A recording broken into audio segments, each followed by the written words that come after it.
I love change, but how does change actually happen? In this video, I explain how change happens.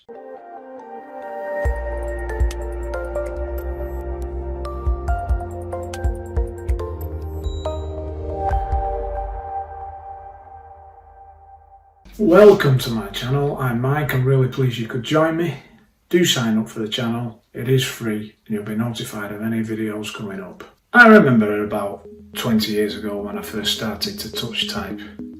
I read in a book, if you wanted to be a successful salesperson, you should first learn to touch type. Being open-minded and keen to learn, I thought that would do for me. So I went online, I ordered a touch typing course CD, and then I sat back in anticipation.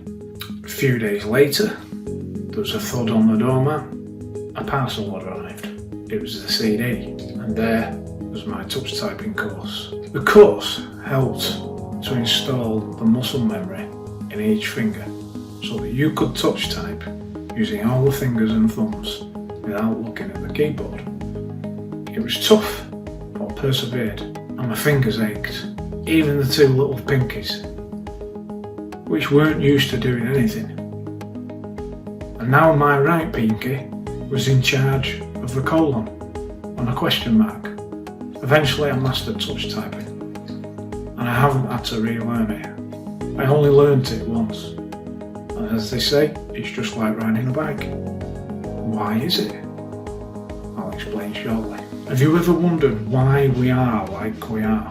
Say sometime between the 1800s and the 1980s, the common wisdom was that once your brains were developed, that was it. You were like you were, and there was no changing. You were either a night owl, or you were a XYZ, fill in the gap. Now thankfully, science realises that the brain has plasticity. This means that you can and do change. But how can we change? Firstly, let's look at what doesn't work. So sitting around doing nothing obviously won't result in any change. Also, doing the same things that you've done before will not result in any change. Well, this is true.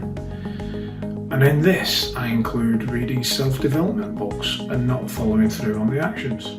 Also, not following through on the initial motivation you get at a self-help seminar. For permanent change to happen, you need to influence the part of the mind that allows change to happen. Now, we all know that the mind has different levels of consciousness.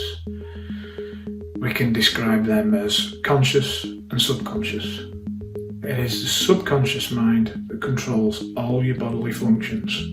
It's the subconscious mind that keeps you alive without you having to think about it. It also holds all your instincts, memories, beliefs and habits. In effect, all your learned behaviours. And it's very effective too. So practice a skill until it becomes ingrained and it becomes permanent. Let's go back to the example of touch typing. I consciously decided to practice and learnt it. And the skill now resides in my subconscious mind. It's muscle memory. It is now permanent. So what are the ways in which we can learn or unlearn? How can you consciously influence the subconscious so that it will change? There are several ways to influence the subconscious, and I explain these in my book, Subconscious. But for now, have a look at my other videos because I go into a bit more detail on this as well. Thanks for watching. Remember to subscribe, and I'll see you in the next one.